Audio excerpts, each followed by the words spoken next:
napakapalad ng Banateros dahil napagkatiwalaan tayo para sa napakatinding opportunity na ito. At makakasama natin, syempre, Banat Bay, ang nag-iisa na Vice Presidente ng Pilipinas, si VP Sara Duterte.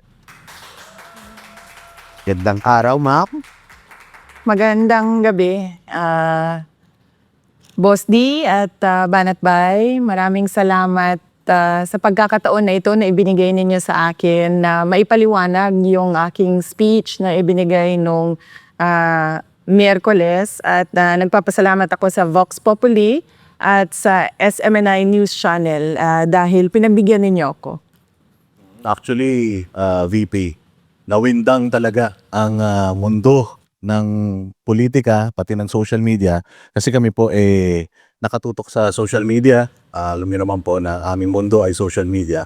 Talaga namang trending na trending yon. And nung nagsisimula nga po yung inyong speech, parang iniisip ng tao, magre-resign yata kayo. Kasi yung setup, wala yung OVP seal. Tapos nakaitim na itim kayo, parang nagluluksa kayo nung inyong nilahad yung inyong or nilabas yung inyong speech. Ano po bang reason bakit ganon? Bakit parang hindi siya official na may seal ng OVP? Kasi yung declaration ko na tatakbo akong Pangulo ng Pilipinas, wala naman kasing kinalaman yun sa Office of the Vice President. So, meron pa rin akong trabaho hanggang ngayon bilang pangalawang Pangulo, pero meron akong dinagdag na gagawin ko. At yun yung pagpipresenta sa aking sarili para sa taong bayan na tumakbong Pangulo. Kaya pinatanggal ko yung seal at yung flag ng Office of the Vice President. Yung itim naman ay kulay ng protesta. Protesta laban sa administrasyon ni DBM, ni Marcos.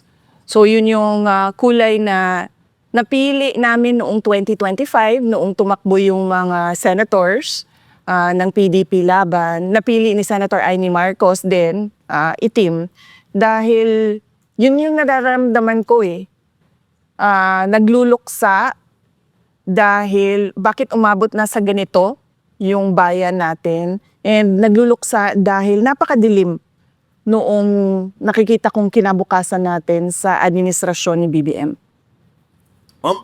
Nabanggit nyo dun sa speech nyo, it took you 47 years to understand my life was never meant to be mine. Anong turning point ninyo at nasabi ninyo na inabot pa kayo ng 47 years? Yung turning point ko na tinanggap ko na yung kagustuhan ng mga tao na tumakbo akong Pangulo, yun yung napansin ko, narinig ko sa mga nakakausap ko na mga hindi ko kilala. Halimbawa, pumupunta ako ng sabihin na natin sa Masbate o sa Samar o eto lang, bago lang, galing ako sa Zamboanga City. Merong mga tao na hindi naman nila ako kilala. Alam nila si Sara Duterte ako, pero hindi nila ako kilala bilang isang kaibigan o isang tao. Tapos nagsasabi sila, lumaban ka. Nagsasabi sila ng ganon. At napapansin ko na simula noong 2022, bago mag-eleksyon, bago mag-file ng candidacy, ganun na rin yung sinasabi ng mga tao tumakbo kang Pangulo. Pero syempre hindi ako nakikinig doon kasi paniwala ko noong panahon na yon, dapat ako tumakbong alkalde ng Davao.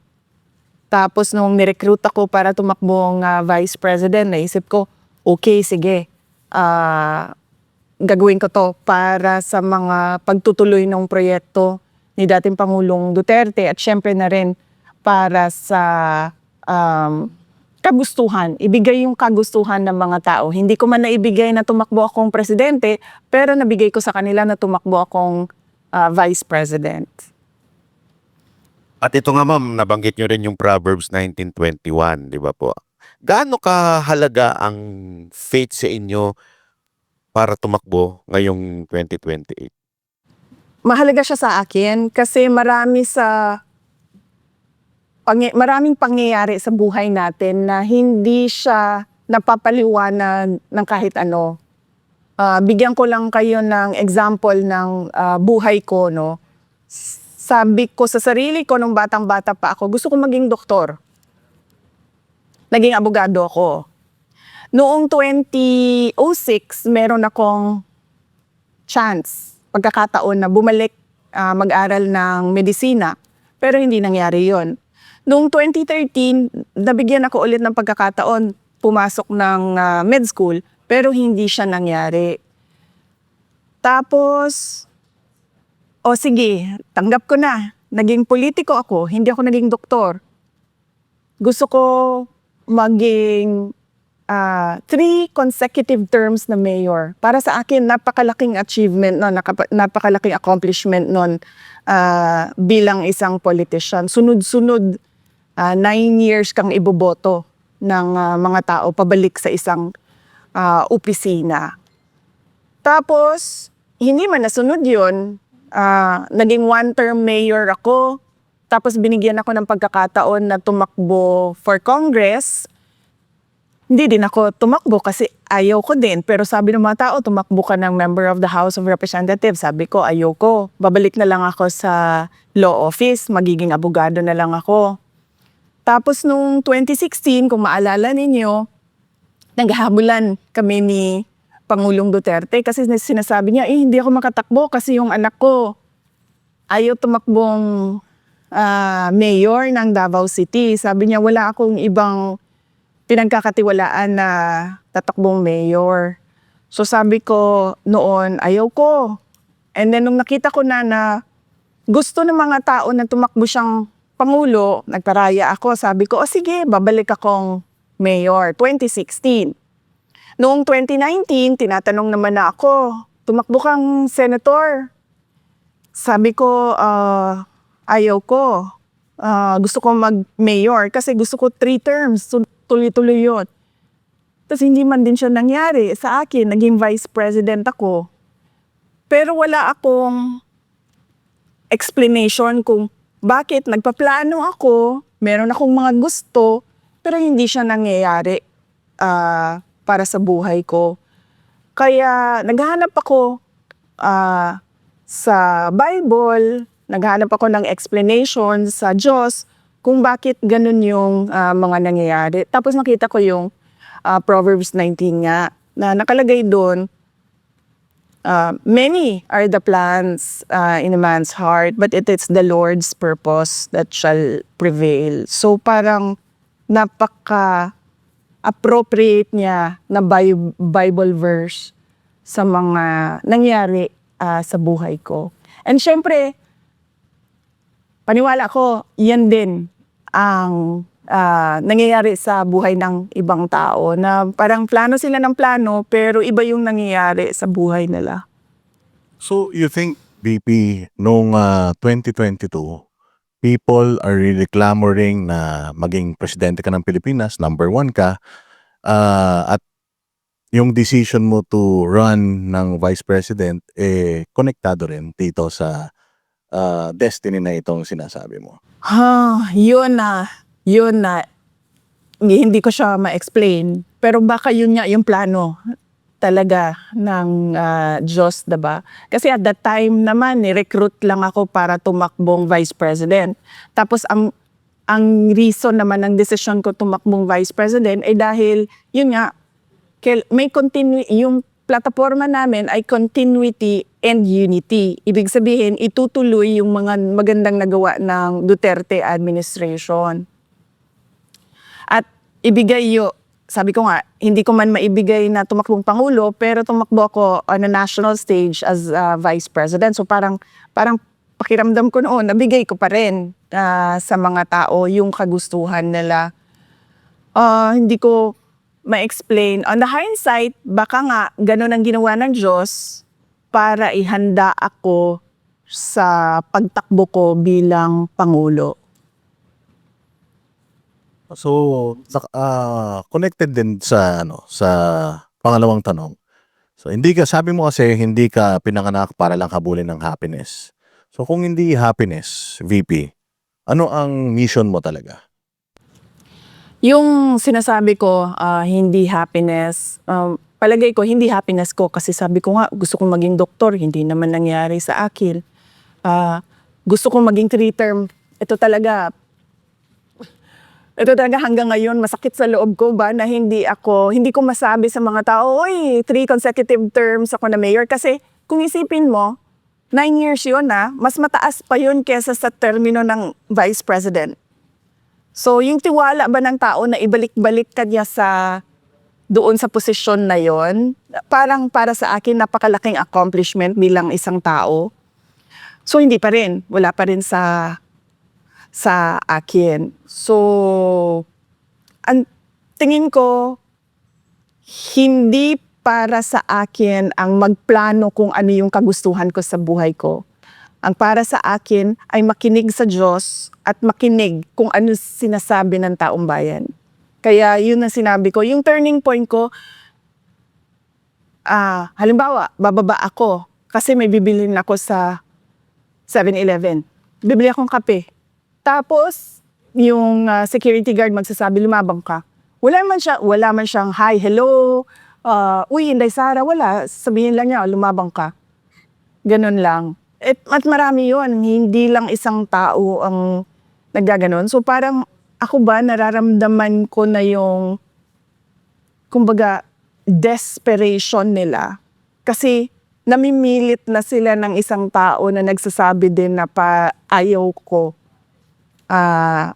yung buhay ng politiko. So parang ako, 47 years akong ganyan. One day, noong Christmas break, naisip ko, bigay ko sa mga tao yung gusto nila para sila maging masaya. So yung mission ko ay hindi yung kasiyahan ko, kundi kasiyahan ng mas nakararami. Actually, ma'am, ikiwento ko lang sa inyo itong mga nakaraang panahon. Na-frustrate po talagang tao kasi kita natin, tumataas ang bilihin. Alam na natin, most corrupt yung 2025 budget. Tapos inulit pa ngayon 2026. Lahat ng tao, tapos nagrarally, pero wala naman nangyayari. Talagang frustrated na. May point na nga sa kanila na ayaw na nila makialam sa politika dahil grabe. Kaya nung nag-announce po kayo, tuwan-tuwa talagang mga tao. Nabuhayan, parang salamat, may aayos na sa Pilipinas. Meron po ba sa part sa buhay ninyo, since pagtungtong ninyo, hindi tinuloy yung supposedly continuity, tapos inaraw-araw pa kayong banatan, meron po bang part sa buhay nyo na parang ayoko na, suko na ako? Wala. Dito sa pagiging vice president, walang nangyari na ganun sa akin. Kasi ang pinanghahawakan ko, yung bumoto sa akin yung 32 million na mga Pilipino na bumoto sa akin, na kapag sumuko ako, parang sila yung sumuko, parang napahiya sila. So, hindi ko gagawin yon. Kaya ako, noong binabanatan na ako, hanggang ngayon binabanatan pa rin ako, hindi talaga ako susuko. Kaya nga 'di ba, yung iba sabi nila na magre-resign na ito or i-impeach ka. Parang sa akin, hindi ako magre-resign. Kung meron kayong impeachment, edi i-impeach ninyo ako. Pero hindi talaga ako aalis kung saan ako nilagay ng mga tao kasi tiwala nila yung binigay nila sa akin. So in consideration, yung issue ng pamilya, hindi ba kayo nababahala doon na sa deklarasyon nyo na ito, pwedeng mawalan kayo ng time with your family? Yung nakakaalam lang na mag-a-announce ako noong Miyerkules ay yung nag-edit ng Tagalog sa speech. Kasi hindi ako native Tagalog speaker, so medyo hirap ako mag-compose ng sentences sa Tagalog, inedit niya yung speech ko. Siya, nakakaalam siya. Pangalawa, yung husband ko, si Manases, at yung mga anak namin. Kasi sinabihan ko na sila na tatakbo akong Pangulo. Lalo na yung mga bata, tinanong ko sila, may mga iniisip ba kayo? May worries ba kayo? May concerns ba kayo? May mga tanong ba kayo sa akin? Tapos binigyan ko sila ng mga ilang araw. Tapos binalikan ko sila, sabi ko, may tanong na ba kayo? Tapos pinag-usapan namin. Tapos binasa ko sa kanila yung speech noong Martes ng gabi. Binasa ko sa kanila yung speech at tinanong ko na naman sila ulit, meron ba kayong tanong sasabihin ko bukas? So alam na nila. At nasanay na rin sila sa nakaraan na 2.5 years na vice president ako na ano talaga, minsan nandyan, minsan wala. Tapos dumagdag pa yung nangyari kay dating Pangulong Rodrigo Duterte. So parang naka-adjust na yung mga anak ko sa trabaho ko. At paniwala ko, hindi na rin, kasi mas mature na sila ngayon, tumanda na yung mga bata simula nung 2022.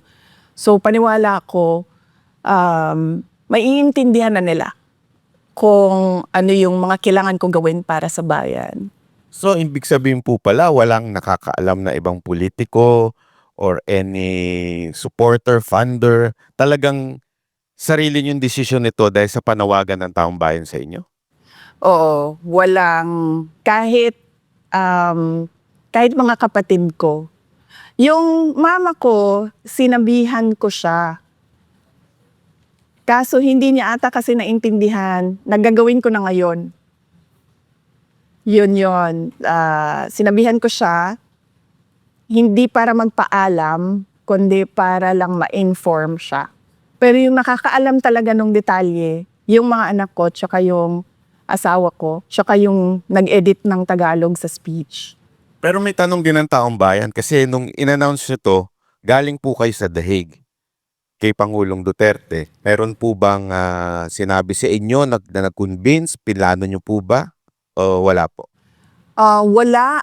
Ang napag-usapan lang namin na politika doon ni Pangulong Duterte ay politika sa Davao City. Kasi binanggit ko sa kanya, kailangan na natin maghanda, sabi ko, for Davao City for 2028. Umuo naman siya. Sabi ko, gagawin na namin kung ano yung ginawa natin bago mag-2025. So, sisimulan na namin. So, yun yung napag-usapan namin. Pero national politics, wala kaming napag-usapan. In fact, kahapon lang siya sinabihan ng mga abogado niya na yung anak mo nag-declare na tatakbong Pangulo. At nagbigay siya ng note, napaka-ikli na note, at pinadala sa akin nung abogado. Pwede po kaya nating malaman kung hindi ito ay personal, mensahe niya at encouragement niya sa inyo po. Sige, sa susunod, magpaalam muna ako. Magpaalam muna ako kay dating Pangulong Duterte at magpaalam ako sa abogado niya. Pero kahapon siya sinabihan at nagpadala siya ng note. Kaya importanteng or interesado kaming malaman yon, VP, kasi siya din na nagsabi na ang pagiging presidente hindi fit sa isang babae. Sa tingin ko naman sa lahat ng bagay, hindi lang sa pagiging Pangulo, ay walang gender consideration. Yung iba, meron silang paniniwala na merong mga trabaho na hindi para sa babae, pero para sa akin, ang pagiging Pangulo, walang kasarian, tama ba, no? Sex, wala siyang gender.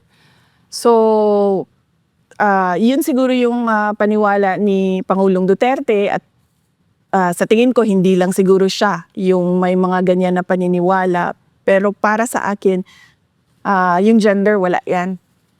Nasaan yan? Yung kalooban ng tao tsaka kakayahan ng tao. Ako naniniwala din dun. Kasi yung lalaki nga natin presidente, mahinang nilalang eh. Anyway po, may tanong lang po ako. Meron kayong sinabi na lack of loyalty ni Bongbong Marcos. Pwede niyo po bang specific ko ano yung mga lack of loyalty at kanino at saan? May dala akong kopya ng speech ko ha. Tapos babasahin ko lang ulit para naiintindihan ng mga nanonood saan doon sa speech yon.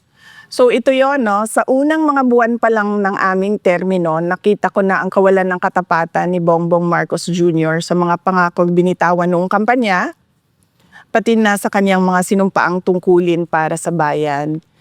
Kasi napansin ko na wala talaga siyang sinseridad sa trabaho. Noong una, pag-upo namin, nagpapatawag siya ng meeting. Meron kaming mga cabinet meetings. At napapansin ko dun sa cabinet meetings, wala bang structure ba na ano ang problema, pag-uusapan natin at pag-iisipan natin ang solusyon. Tapos mag-uutos ka na nun. O ikaw gawin mo ito, o ikaw gawin mo ito, ikaw gawin mo ito. Sa susunod na linggo, ibigay niyo sa akin yung resulta ng ginawa ninyo base sa pinag-usapan natin.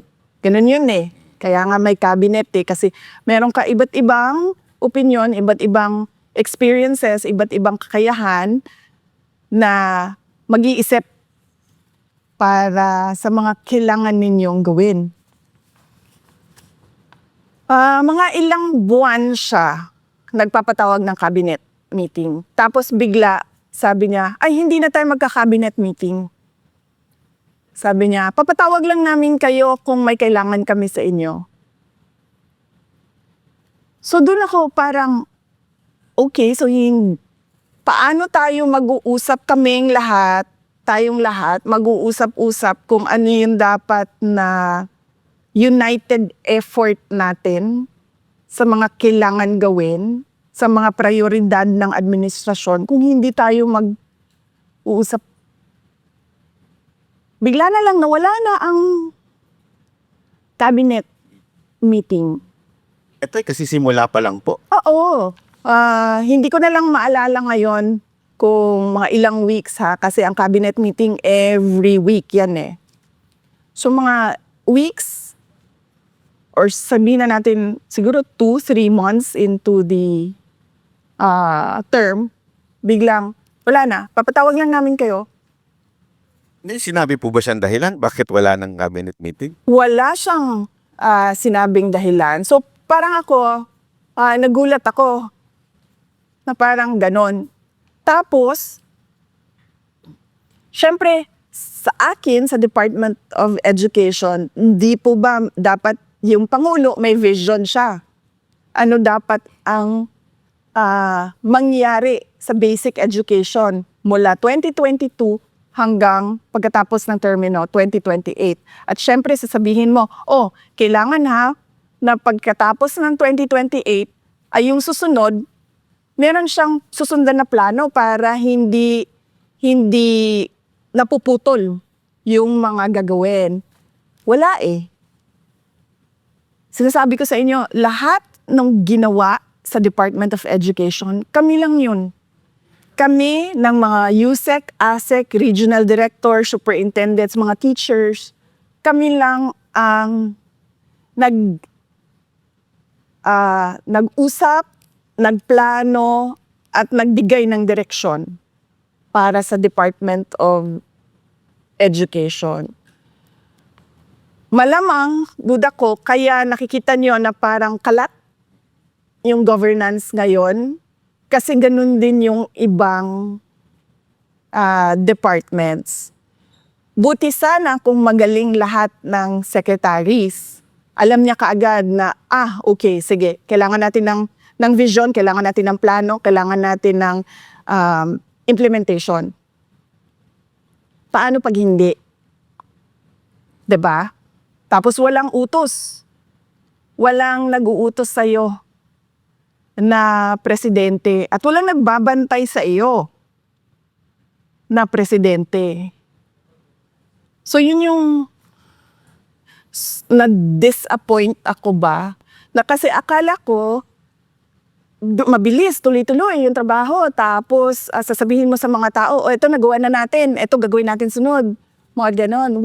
Walang ganon na nangyari.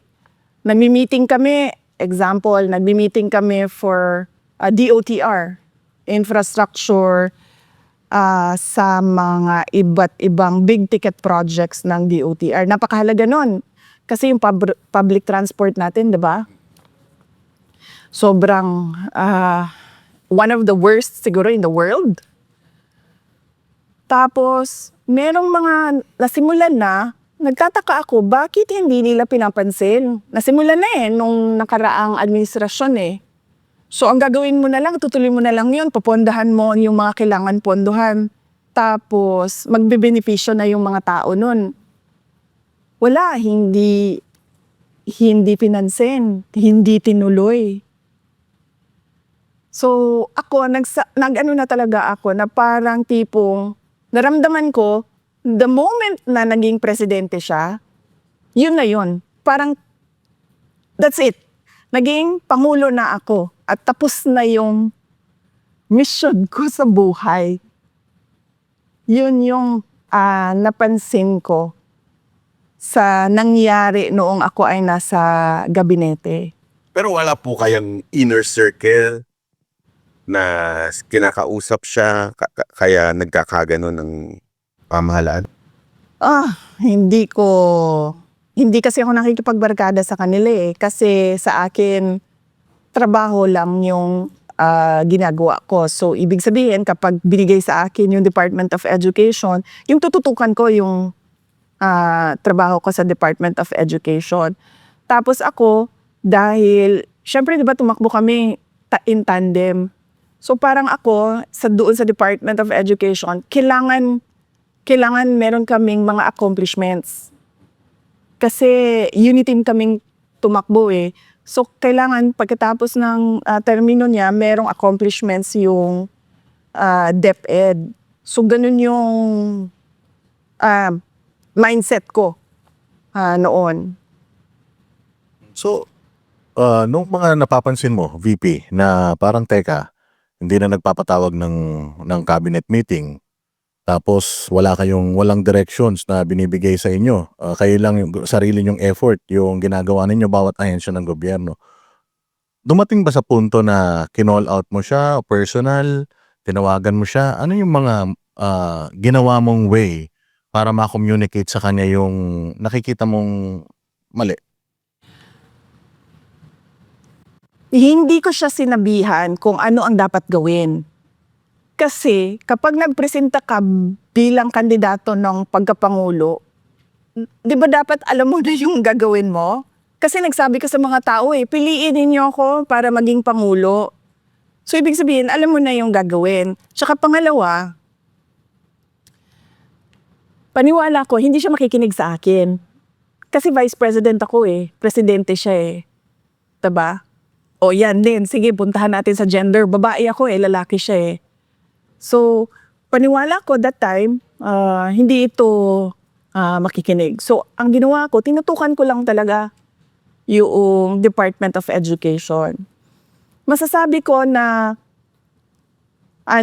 hindi din siya tapat doon sa kanyang sinumpaang tungkulin. Kasi tulad nito, call out ito. Pero from the point of view ng Department of Education, sinabi namin sa kanya, in a meeting, recorded meeting, nandyan yan sa records nila kung nagtatago sila ng records ng meeting ng cabinet. Sinabi namin sa kanya, hindi natin matatapos ang classroom shortage kung nakikialam ang mga congressman. Tapos, binaliwala niya yung comment ng USEC, ng Department of Education, kasi sinabihan ko ng USEC, ipasok mo yan, sabihin mo yan. Binaliwala niya, parang, that's another problem. The way, di ba? Ganun yan siya magsalita, di ba? There's another problem. Sinabihan ka na nga eh. Hindi matatapos tong classroom shortage mo pag pinakapakialaman yung budget mo. Tapos wala man lang siyang sinabi na, uy, patigil nyo yan, sabihan nyo yung mga congressman, huwag pakialaman yung budget. Kasi may kailangan tayong gawin. Meron akong kailangan na ipakita sa mga tao sa classroom shortage ng bansa. Wala. He brushed it off, brushed it aside, and then moved on to whatever he wanted to say at the time. Nung campaign, nakita mo na ba kung may nakita ka bang tendencies sa kanya na magiging ganito siya? Ano? You know? Ah. Sige. Sige. Nakwento ko na ito, pero kukwento ko ulit sa inyo. Kasi tinanong ulit eh. Merong isang governor. Ayaw na ayaw niya si BBM. Tapos, dinadala ko yung isang, parang kaibigan niya ba, kalikit niya. Sabi ko doon sa kaibigan niya, tulungan mo naman ako, ikumbinsihin itong governor na ito na mag-uniteam na. Kasi nagrosa yung governor Robredo Sara. Tapos, ayaw talaga nung governor. Tinanong ko siya, sabi ko, bakit?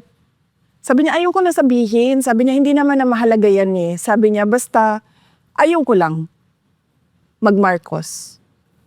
So, akala ko naman dahil sa mga nangyari noong martial law, mga ganon. Akala ko ganon. Tapos, tinulak ko siya ng tinulak, pinilit ko ng pinilit. Hanggang nagsabi na siya, hindi maganda ang karanasan ko sa kanya nung siya ay senator. Dahil may humingi ng tulong sa kanya, hindi niya tinulungan, pinadala pa nila sa akin yung sulat ng humihingi ng tulong. So yun yung sinabi nung governor. Siyempre ako, wala naman ako experience sa kanya eh. So sabi ko siguro isolated incident. Noong kampanya, napapansin ko, di ba nakikita niyo sa footage, magbibigay yung mga tao niyan eh. Sobre request letter, hingi ng tulong. Hindi niya yan tinatanggap. Hindi niya yan, di ba, kakamay, dadaan yung convoy, kakamay. Gaganayan na niya yan. Tapos merong isang beses, di ko alam, baka siguro ginanon na talaga yung kamay niya at ginanon yung papel. So magkatabi kami, nahawakan niya yung papel. Tapos, hindi niya alam siguro ko itatapon niya o kinuha ko. Tapos binasa ko. Napakasimple nung pakiusap nung tao. Sabi niya, konting tulong lang sa dagdag kapital. Ako ay isang vendor. Napakaliit na bagay. Hindi niya binasa. Sabi, hindi niya man lang inattempt alamin kung ano yung kailangan ng tao. So sabi ko sa kanya, oh, ako na nito. Sabi ko, huwag mo na isipin to, ako na. Tapos sabi niya, oh, ikaw na ha, ikaw na bahala dyan. Sabi ko, oh, ako na. So yun, meron akong experience na ganyan sa kanya. Ma'am, kung alam mo na early on na may problema, bakit it took you a lot of years pa bago nagsalita, ilabas yung saloobin niyo sa kanya? Naglabas na ako ng saloobin ko nung nag-resign ako. Yun na talaga yung pinaka kumbaga first form of formal protest ko sa Pangulo.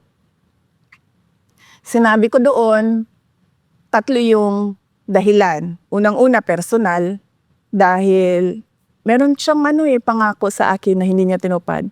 Para niya ako mapa-oo na tatakbo akong vice president, meron akong 2 hiningi.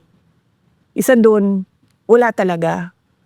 So okay lang yun, sabi ko, di ba? Nung ako nag-resign sa Department of Education, okay lang yun. Kasi personal ko naman yun eh. Hindi na makakaapekto sa taong bayan yon. So okay lang yon. Tapos pangalawa, yung pagbaliwala ba niya sa reklamo namin sa Department of Education na yung budget namin ay kinokontrol ng House of Representatives.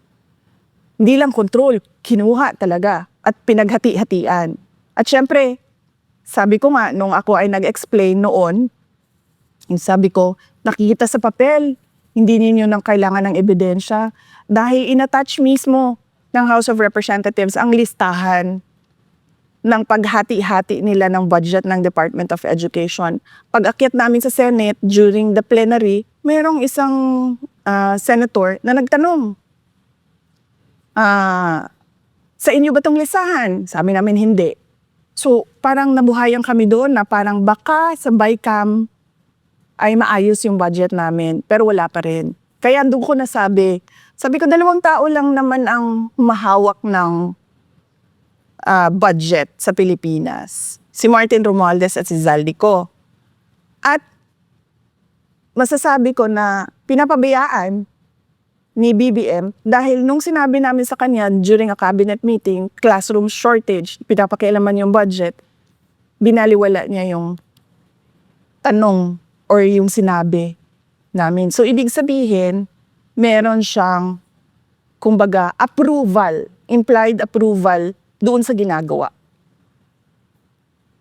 Speaking of House of Representative, marami nagsasabi na yung pag-announce daw nyo ay political move para takutin itong mga congressman sa inyong impeachment. Ano pong masasabi nyo dito? Wala akong power. Kung nakikita ninyo ngayon, nag-iisa ako. Ang kasama ko lang yung taong bayan na nagsasabi lumaban ka, na wala ding kapangyarihan. No, ordinary Filipino citizens.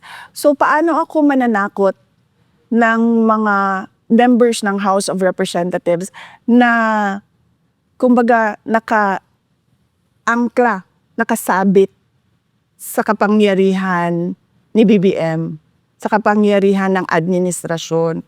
So paano mo matatakot yung mga ganun? Eh sila yung in power. Ako yung nag-iisang nag-iisang tao na hindi kaparte ng barkadahan. Alam naman natin yung mga kasunod mo talagang kulelat. Kung hindi negative, kulelat talaga. Parang, syempre, no choice daw yung mga congressman na kumampi na sa inyo dahil lagot daw sila pagka kayo ay naging presidente. Yun ang sinasabi ng mga ilang political analyst at mga tao. Meron na daw kayong alibay na ginagamit lang yung impeachment sa politika dahil tatakbo nga kayo. Bago pa naman ako, okay, unahin ko sagutin yan ha. Bago ako tumakbong, bago ako nag-declare na tatakbo akong Pangulo, kung maalala nyo, sinasabi ko na, di ba, inaatake nila ako kasi sa paningin nila, tatakbo ako sa 2028. Sinabi ko na yun ilang beses. Sabi ko, it's a political attack, it's political scapegoating sa mga kakulangan ng administrasyon. So sinabi ko na yon noon, bago pa man ako na-declare na tatakbong president. Yun namang frontrunner, hindi kasi ako naniniwala dyan sa numbers na yan. Kasi hindi natin alam kung sinong nagpagawa ng survey. Malay ba natin kung pinapalabas lang nila na frontrunner ako pero hindi naman pala totoo. 'Di ba? So, hindi ako naniniwala sa numero na sinasabi nila. Pero naniniwala ako sa mga tao na random places in the country who don't know me at all except for my name. And then they say, lumaban ka. Hindi ka naniniwala na plus 30 ka lang? O kasi people are saying na mukhang mukhang daya yan. they believe at least nasa 70% daw yung trust and approval rating mo. Hindi kasi ako nagpapasurvey kasi mahal. Wala kaming budget para sa survey. In fact, nakikisurvey lang kami. Kung merong lumalabas na survey, sabi na, oy, ito pala yung number. Pero sa totoo lang, hindi rin naman natin alam kung sino yung nagpa-survey eh. 'Di ba? Kung totoo ba talagang independent yun o merong gumastos para sa survey. So, hindi ko binabase sa survey yung galawan ko. So hindi nyo talaga po tiniming itong pag-announce ninyo? Walang timing ito. Talagang nasa puso nyo lang. Tsaka VP, doktoran ko yon para isang sagutan na lang. Kasi bakit ganito kaaga? Ikaw daw in history ng mga nag-declare, yung pinakamaaga, bakit Ash Wednesday daw? At nag-speculate talaga yung mga tao. Actually, hindi ko nga naisip na Ash Wednesday pala yun.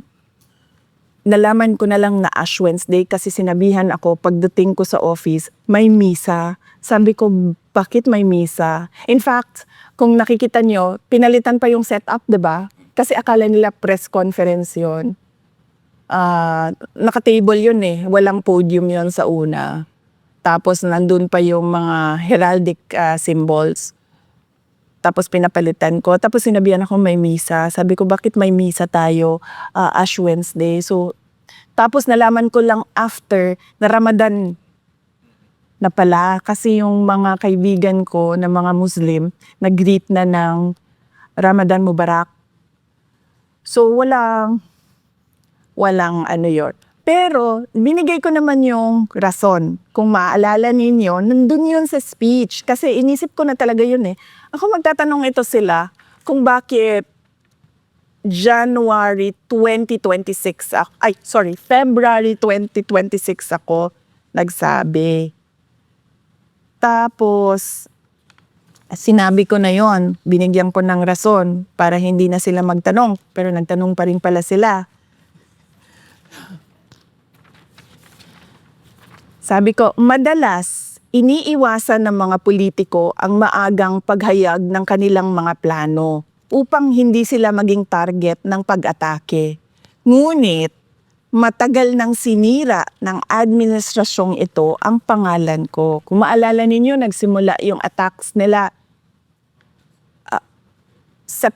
October 2023. Matagal na akong inaatake gamit ang buong makinarya ng kapangyarihan mula sa mga scripted na investigasyon na ibinalot sa katagang in aid of legislation, sa pagkidnap ng aking ama, hanggang sa mga samot-saring paratang na pilit nilang inuulit-ulit hanggang magmukhang totoo. So ito yung reason. 'Di ba yung mga politiko, hindi sila nagde-declare dahil takot sila, habulin sila ng kalaban nila eh. 'Di ba? Mabinay, sabi ka nila. Oo. Silang mabinay. Oo.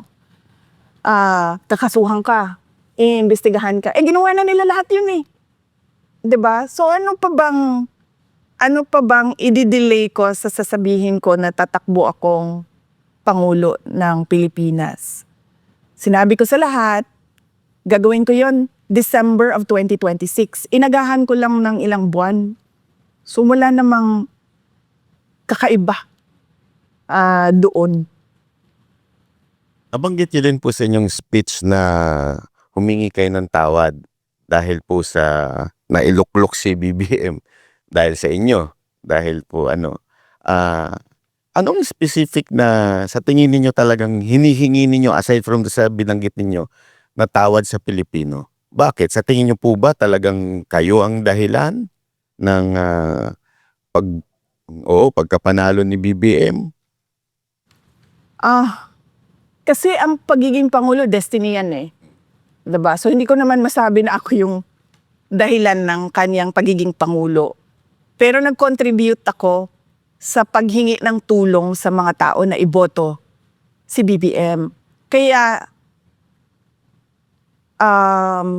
madaming beses na rin, tulad ng sinasabi ng mga tao na lumaban ka, madaming beses na rin ako na real talk sa daan na masasalubong ko yung tao, makakasalubong ko yung tao, or kumakain ako, tapos merong kumakain dyan sa ibang lamesa, tapos magpapapicture sasabihin, alam mo, binoto namin si BBM dahil sa iyo eh. Kasalanan mo talaga lahat to eh. Hindi ko na mabilang ilang beses, lalo na sa mga tiga Mindanao. Doon kasi sa unfiltered ang mga tiga Mindanao sa akin. Sobra silang komportable sa akin kasi galing ako dun eh. Laki ako dun eh. Pumunta lang naman ako dito sa Manila para mag-aral, magtrabaho. Pero dun talaga ako lumaki, dun ako nakatira. So, sobrang unfiltered yung mga tao doon. Ikaw ang hinungdan, Inday Sara, sa mga kagubot karon sa ato ang nasod. Kay imuhaming, di kumbinsi nga iboto si BBM. So, Ano po nararamdaman nyo pagka sinasabi nahihiya ako. Nahihiya ako. Nanliliit ako. Hindi ko alam kung paano ako mag-sorry. Sabi ko nga, gusto kong lumuhod, pero wala sa kultura ng Pilipino ang, yung lumuhod ka ba? Ang lumuluhod lang kasi tayo sa Diyos eh. Diba? Wala sa kultura natin yung parang you grovel at the feet of another person. So gusto ko gawin yon sa lahat. Hindi ko rin siya magawa. Dahil ang dami nun. Ilan yung bumoto sa kanya? 31 million. Sabihin na lang natin, kahit 10 million dun, bumoto dahil sinabi ni Inday Sara na iboto ninyo ito. Hindi ko magawa yun. So yung form of remorse ko, apology ko, is ibigay yung gusto ng mga tao na tumakbo akong pagka-presidente. So, i-confirm ko lang VP. Kasi ang pagkakaintindi ng mga tao, lalong-lalo na nung mga galit sa'yo sa mga sinabi mo is, ikaw ang reason ba't nanalo si BBM. So, ang sinasabi mo dito is, nag-apologize ka for campaigning for BBM. Tama ba? Nag-apologize ako kasi inendorso ko siya. Humingi ako ng tulong sa mga tao para siya botohan. Hindi ko sinasabi ako yung rason. Sabi ko nga, destiny ang pagkapangulo eh. Pero nag-contribute ako sa pagbigay ng boto sa kanya. Sigurado ako doon. Kasi ako yung mga kaibigan ko sa Davao. Every time na umuwi ako, sinabi mo kasi na boto eh. Nagtandem kasi kayo eh. Lalo na yung mga kaibigan ko sa Davao na wala pa ako sa politika. Bago pa man maging pangulo ang tatay ko, kaibigan ko na sila. So yun talaga yung, kung meron pang mas real sa real talk, yun talaga yung, para ka nang ginulpi sa katotohanan na sinasabi nila. Isa ho ba itong dahilan kung bakit kayo tatakbo? Gusto nyong ituwid yung pagkakamali na yun na kinampanya si Marcos? Yes. Gusto kong ayusin ang mga pagkakamali na ginawa sa bayan natin. VP, matatawa lang ako. Kasi gusto ko lang itanong kasi nung hindi ka tumakbo nung 2022 bilang presidente. So kung meron kang time machine at babalik ka, tatakbo ka bang presidente o magme-mayor ka na lang dahil sa mga nangyayari ka? Kung meron akong time machine, pabalik ako, tatakbo akong mayor. Susundin ko yung gusto ko na 3-term mayor ng isang syudad. At anong reason? Yung dahil lang dyan sa iyong pangarap na matapos mo yung 3-term? Or dahil sa mga nangyayari ngayon? Dahil kung hindi ako tumakbo, yung mga hiningan ko ng tulong, hindi boboto yun kay BBM. So baka pa natalo siya. So hindi ganito yung inabot ng ating bayan. At baka nga talaga natalo siya. Kasi nung pag-recruit sa akin, at hindi ko naman ito first time na sinabi ha. Sinabi ko na ito eh. Nirecruit ako ni Senator Amy Marcos, tumakbong Vice President. Tinanong ko siya, bakit ako? Sabi niya, kailangan namin ang Mindanao kasi kung wala ang Mindanao, matatalo kami ni Lenny. Sabi ko, Mindanao lang pala yung pinag-uusapan natin dito eh. Ang dami namin tiga Mindanao. Nandyan si Bato, nandyan si Bongo. Nandyan si Manny Pacquiao at the time. Sabi ko, ang dami. Sabi niya, hindi, ikaw yung kailangan namin. So, alam nila na hiningi nila yung tulong, kumbaga, para madagdagan yung boto. So, VP, in terms of yung problema na na meron tayo ngayon dito sa Pilipinas, do you think kaya mong ayusin yung lala ng problema na ginawa ng administration na to sa Pilipinas?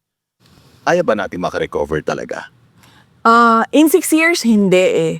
To turn around a country, you need at least 30 years.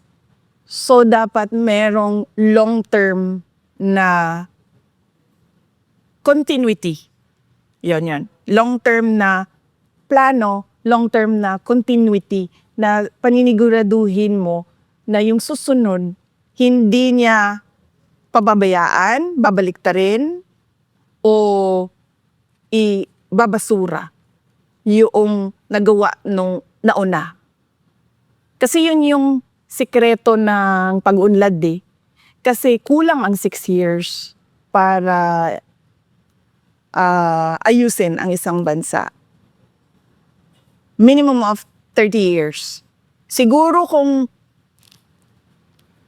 parang walang tulugan, wala ng 25 years.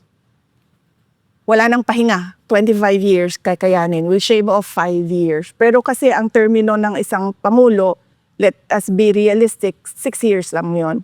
So dapat ang papaniguraduhin mo dyan ay yung magagawa mo for 6 years at yung iiwan mo na plano para sa mga susunod.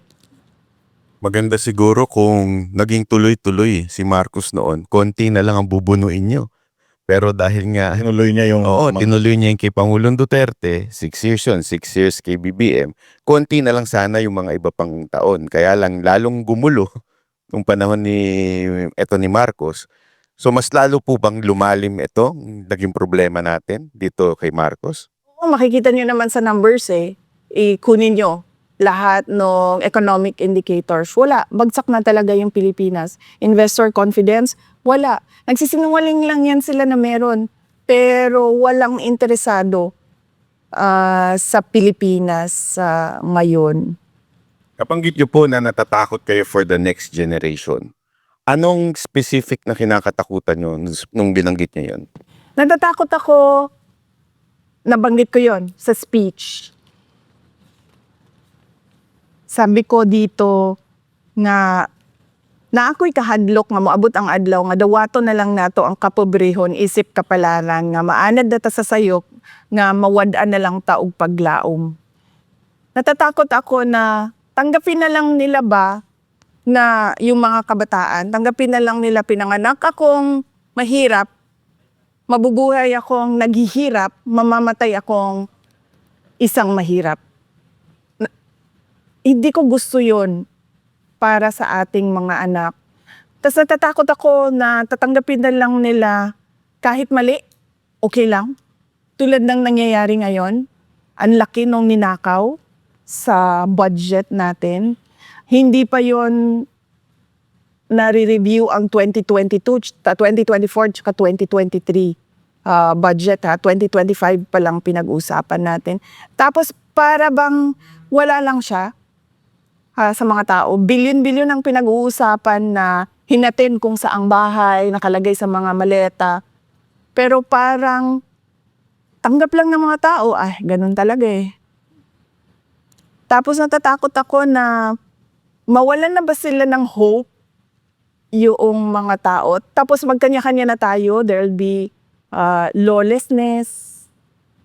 indifference. Natatakot ako na ganun yung future generation of Filipinos. Ayoko na lang magbanggit ikumpara sa ibang bansa. Pero merong mga bansa, kung makikita ninyo, na wala talaga. Criminal organizations ang nagpapatakbo ng kanilang bansa. Sobrang lakas ng krimen na ang mga trabaho ng mga tao ay nilang isang kriminal. Mga matitinong tao umaalis na lang sa kanilang bansa. Ganon. Ayoko makita na ganon yung mangyari sa Pilipinas. Isang political question po ito, madalas itanong ito. Meron na po ba kayong napupuso ang Vice President?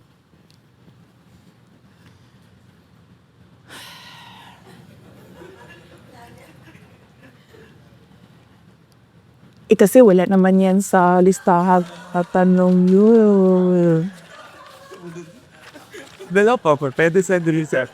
Pre, sandali andito ba yan? Ito, sasabihin ko na lang kasi tinanong nyo na ayoko rin naman na,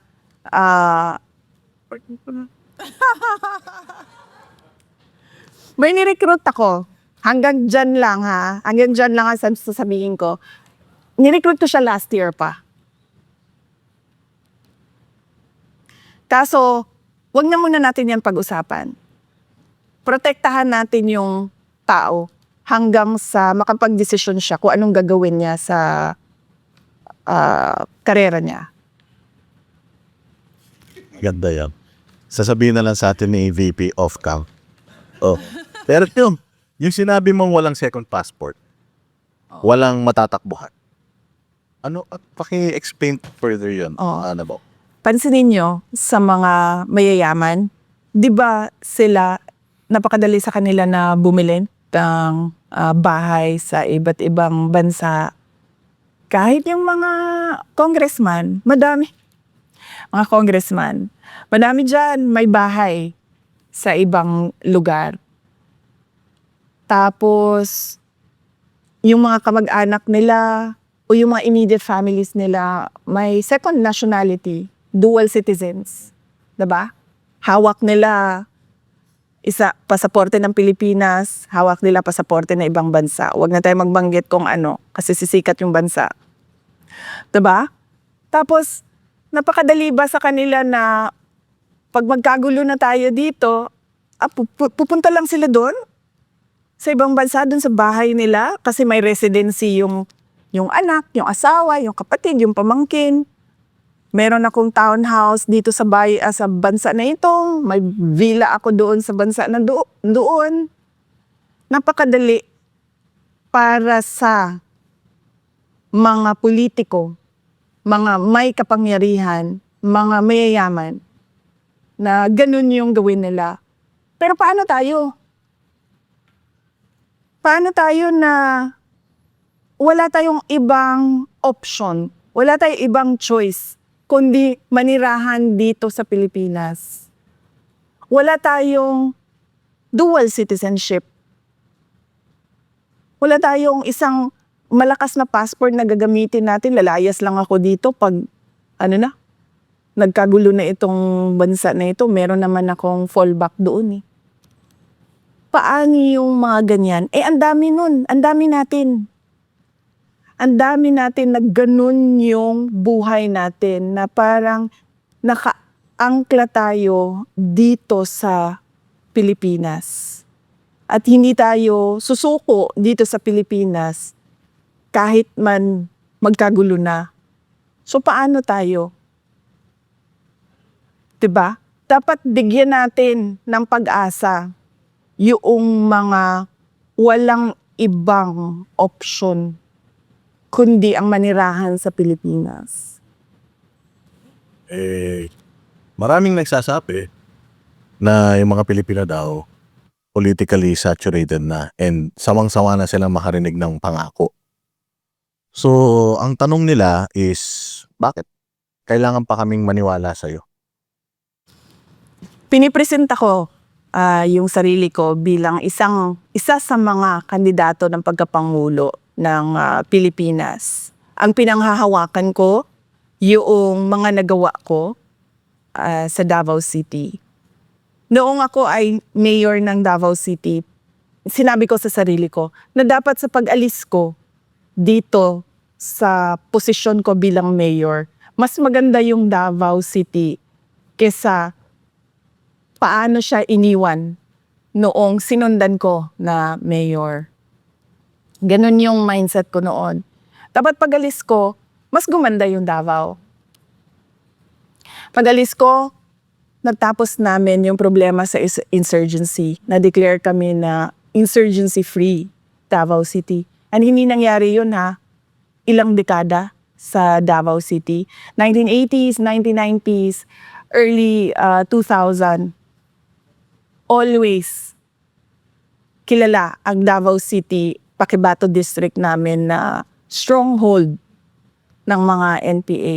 Pero nung ako ay bumaba bilang mayor, insurgency-free, binayaran ko yung utang. Hindi ko sinasabi na kaya kong bayaran yung utang na ginawa ni BBM. Pero meron akong pagpaplano kung paano balansehin yung utang saka yung income noong syudad. So pinanigurado ko na pagkatapos ng termino ko, mababayaran na lahat. Wala nang utang, wala nang mamanahin na utang yung susunod na mayor. Pinanigurado ko na 8th richest city ang Davao City bago ako umalis. Number 4 kami sa competitiveness sa buong bansa. Hindi madali yun dahil nasa Mindanao kami. Usually kapag tumitingin ang mga negosyante pa sa Mindanao, parang wag dyan kasi unstable yung lugar na yan. Pero number 4 kami sa competitiveness. At marami kaming iniwan na mga legacy projects sa Davao City bago ako umalis. Pinanghahawakan ko yun. Yung ginagawa namin sa Office of the Vice President, hindi pa tapos kasi hanggang 2028, hanggang 2028 ba ako? Mai-impeach ako. Kasi Hindi kami papayag, ma'am. hanggang 2028 pa kami, so hindi pa siya tapos, pero pinanghahawakan ko yun. Taon-taon, nagbibigay kami ng report sa taong bayan, kung ano yung accomplishments na namin. Yung sinabi namin, 1 milyong puno, nagawa namin, sabi namin, 6 na taon, 1 milyong puno, nagawa namin in 2.5 years. So marami pa kaming gagawin hanggang 2028. Yung ginawa ko sa DepEd, hindi madali yun mabilisan yun kasi napakalaki ng problema ng basic education natin sa Pilipinas at hindi siya pwedeng mabagal yung galaw mo. Kaya yung ginawa namin, in 6 years, ito yung targets. Para pagkatapos ng term ng Pangulo, nagawa na ito, natapos na ito. So hindi madali yun. Yun yung mga pinanghahawakan ko na pinipresenta ko. Yung kakayahan ko na gawin ang mga mahihirap na bagay. Yun yung ipinipresenta ko sa taong bayan. Hindi ako namimilit na sa kanila. Basta ang ginawa ko, isa ako sa nagpapapili bilang Pangulo. Actually, ma'am, nakita nga po namin, galing lang po kami sa Davao, at talagang nakita namin na parang pangit man pakinggan, pero parang Singapore sa ganda ang Davao City ngayon. Sa sobrang dami nyo nga pong nagawa doon, may nangaangkin pa nung bridge nyo dahil wala na siya napagawa. At isa pang dahilan pala kaya galit na galit din ng mga NPA na congressman sa inyo dahil dun sa ginawa ni Insurgent sa pinatanggal niya talaga lahat totally. Pag kayo po ba naging Pangulo, isa ho ba yan sa plano ninyo, priority ninyo na mawala na talaga sa Pilipinas yung ganyan? Oo, kailangan na natin tapusin. In fact, malapit na yun matapos noong bumaba si dating Pangulong Duterte. Ang kailangan na lang gawin nung sumunod ay ituloy niya yung mga plano kontra insurgency. Kailangan natin tapusin na yan para yung ating Armed Forces of the Philippines, matutukan nila yung iba pang mga prioridad ng ating bansa. Pero ngayon, kung napansin nyo, ay, nagsisimula ng lumakas yung, ano man tawag yan, rebel groups sa iba't ibang lugar ng Pilipinas. So siguro naman, VP, alam mo naman yung mga kung sino yung mga posibleng makakaharap mo sa 2028. Yung mga nagawa mo sa Davao City, do you think yun yung edge mo para manalo sa 2028? Ang edge ko is yung kakayahan ko na gumawa ng mga mahirap na bagay. Yun yung core ko talaga. Core competency ko. Kasi, unang-una, hindi mo ako madaling matakot eh. Tatay ko nga, si President Duterte, pero hindi na natatakot sa kanya eh. Hindi mo ako madaling mapasunod. Hindi mo ako madala sa tulad yan, magsasama kayong lahat dyan, tapos ako mag-isa dito. Hindi mo ako matatakot sa ganun eh. So yun talaga yung kapasidad ko. Yung competency ko. Kaya ko gumawa ng mga mahirap na bagay. Tatayuan ko yung mga mahirap na bagay.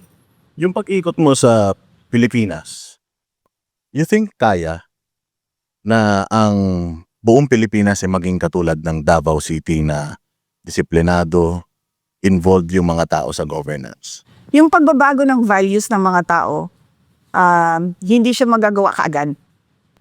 Kasi may problema din tayo mga Pilipino sa pag-uugali natin eh. Somehow, through the years, nawala yung values formation sa pagkabata hanggang sa sila ay nagiging adult. So hindi magagawa yon ng isang taon lang. Kailangan natin simulan ulit, turuan ng mga bata ng magandang asal. Noong nakaraang taon, nagtanong-tanong na rin ako sa mga experts, kumbaga sa iba't ibang sektor, sa iba't ibang industriya. Tinatanong ko sila, sitwasyon natin ngayon, nakikita niyo naman, sitwasyon natin ng bayan ngayon. Sabi ko, kaya ba natin baliktarin? Sabi nila, kaya yan, basta lang matapang yung mag-implement. At pangalawa, yung tightening of the belt ba, magtitipid talaga sa gastos. So yun yung naibigay na kumbaga quick assessment sa akin. Ngayon issue yung korupsyon. Alam naman natin yan, kaliwat kanan ng korupsyon. Ano ang magiging solusyon ninyo kung sakaling kayong maging pangulo sa issue ng korupsyon? Unang-una, ano talaga yan eh, yung kamay na bakal sa mga nasa ilalim, hindi mo palalampasin.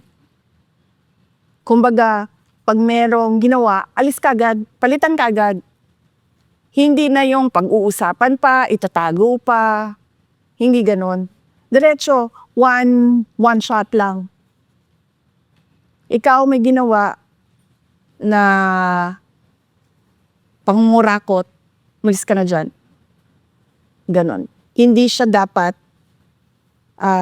patawarin, hindi siya dapat pinapabayaan, at hindi siya dapat na hindi pinapansin. Na kumbaga parang wala lang.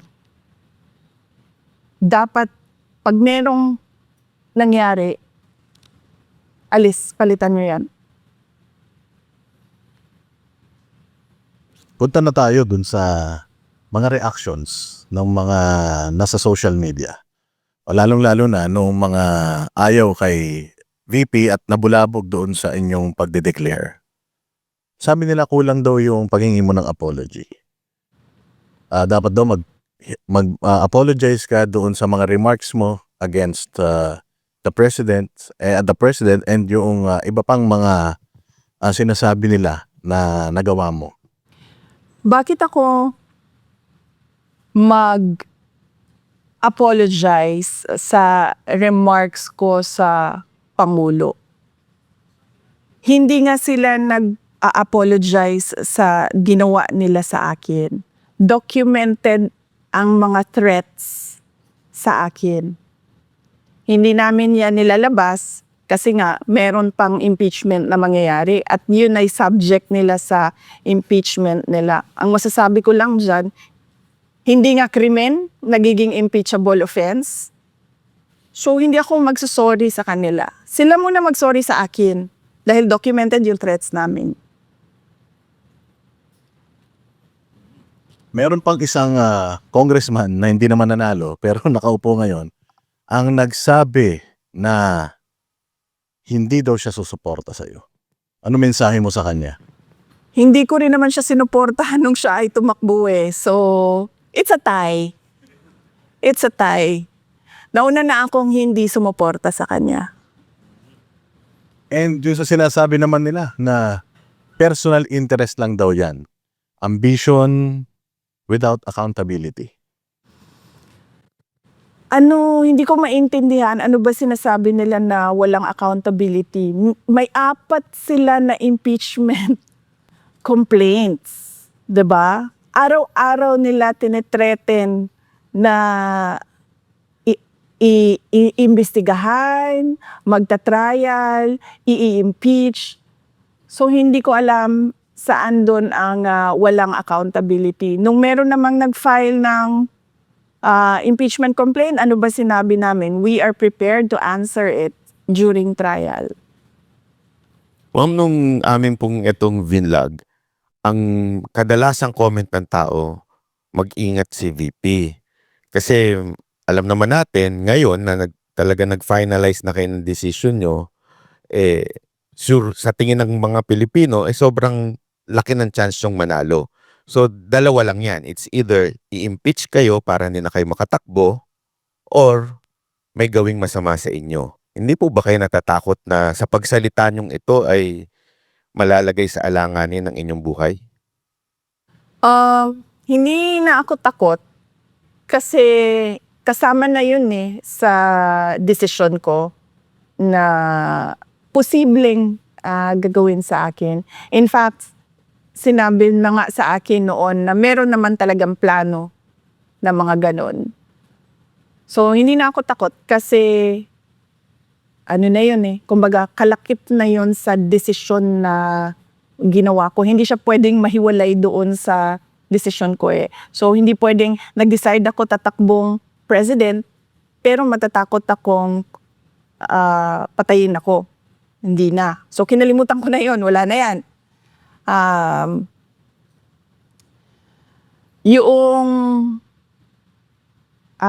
pagka panalo naman, Diyos na ang sasagot nun. Kasi nga sabi ng Diyos, 'di ba? Magplano man ang tao, pero ako pa rin ang masusunod. So, nagplano ako, natatakbo akong Pangulo. Sinunod ko kung ano yung hinihingi ng taong bayan. Diyos na ang bahala kung ano yung mangyayari sa susunod. Ano ba, Banat? May bagay na maging VP, si VP. Yung bagay si Pastor. Maging VP. Actually. Pero VP, hinga namin kayo ng mensahe para sa mga kababayan natin na nawawalan na ng pag-asa, saturated na, napapagod na political, tsaka pagod na rin sa mga nararanasang paghihirap dito sa ating bayang Pilipinas. Sa mga kababayan natin na dumadaan sa hirap, kung ano man yon, sa personal man, sa trabaho man, o yung hirap ninyo sa politika o sa mga dinadaanan ng bayan natin, magtiwala kayo sa Diyos. Lagi kayong magdasal na bigyan kayo ng lakas at ng kaalaman, strength and wisdom at bigyan kayo ng grace na tanggapin kung ano yung nangyayari sa buhay ninyo. At pag merong nangyari na hindi maganda sa buhay ninyo, isipin nyo na lang na mas matindi yung nangyari. Mas matindi yung nangyari sa buhay ko. So, hindi yan ang katapusan ninyo. Kasi merong isang tao na mas matindi pa ang dinaanan. Pero hinding-hindi mag-give up. Last question. Alam naman po natin, bansa natin ngayon is polarized na masyado. At isang ang hesitant ng iba na parang baka pag nanalo kayo, maggagantihan lang. Kayo po ba isang magiging presidente na mag-unify sa ating bansa? Magiging vengeful. Oo. Wala kasi sa ugali ko yung pagiging vindictive at ano bang tawag dyan? Yung gumaganti. Kung makikita niyo sa governance ko, noong ako ay mayor ng Davao City, tumanggap din, nung kampanya, tumanggap din ako ng sobrang katakot-takot na banat mula sa naging katunggali ko at the time bilang mayor candidate. Pero nung ako ay umupo, tapos na yun lahat. Nung nangyari nila, ng banat nila sa kampanya, lahat ng sinabi nila, wala na yon. Tapos kung maalala nyo, nung ako ay mayor, hindi ako gusto ng mga tao na nakapalibot kay dating Pangulong Rodrigo Duterte. Hindi naman natin tinatago iyan. 'Di ba? Nahirapan nga ako magpa-approve ng city administrator ko noon kasi kinokontra talaga nila ako. Pero hindi ko naman sila binalikan. Ang dami nilang pahirap na ginawa sa akin. Pero pinabayaan ko lang na para bang, sige, yan yung gusto nyong gawin, gawin nyo lang. So, wala sa history ko sa history ng trabaho ko ang gumaganti. Kung nakita nyo sa Office of the Vice President, pag upo ko dyan, karamihan dyan ay mga appointees ni Vice President Leni Robredo. Pero hindi ko sila pinaalis. Hindi ko sila sinabihan na papalitan namin kayo ng mga tao namin na pwede naman namin gawin dahil yung mga hindi permanent positions ay wala naman security of tenure yon. So sinabi ko, pabayaan niyo sila. Kung gusto nilang tumuloy, welcome sila na magtrabaho sa Office of the Vice President. Kung ayaw na nila, dahil ayaw nila ako, then welcome din silang mag-resign. So wala kaming pinaalis dyan. Noong ako ay umupo, wala akong, hindi ko sinilaan si dating Vice President Leni Robredo sa mga ginawa niya bilang Vice President. In fact, gusto nga sana namin yung mga legacy ng mga nakaraan ng mga Vice President ay malaman ng mga tao kung ano yung mga accomplishments nila at mga ginawa nila. Wala sa ugali ko yon sa pagtatrabaho. Pero ito lang ang sasabihin ko. Hindi pwede na walang managot. Yung nire-recruit ko na Vice President, siya ang magpapanagot sa mga gumawa ng mali sa bayan. Para ako, nakatutok ako sa trabaho ng presidente.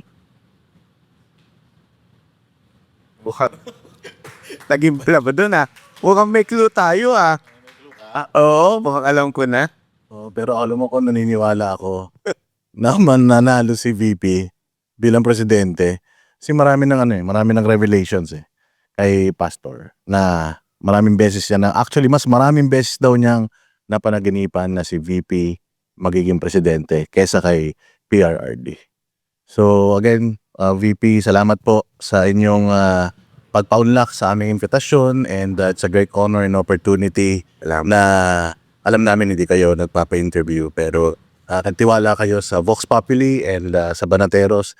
So thank you very much, madam. And good luck po sa inyong pagtakbo bilang presidente sa 2020. Proud pa. Salamat po, ma'am. At sana, kahit presidente na kayo, ma-interview namin kayo. Salamat po. At ito yung huli natin kasi kung meron tayong ibang content labas sa declaration speech ko ay mag-schedule tayo ng iba pang Yo, salamat po. Yan ang pangakong matutupayan. Pag hindi natupad yan. Maraming salamat po. At dito nagtatapos ang episode ngayong araw ng Vox Populi, ang programang daluyan ng tunay na boses ng bayan. Abangan ang susunod na episode sa Sabado alas 6 hanggang alas 8 ng gabi dito lang sa SMNI. Vox Populi, ang boses ng bayan.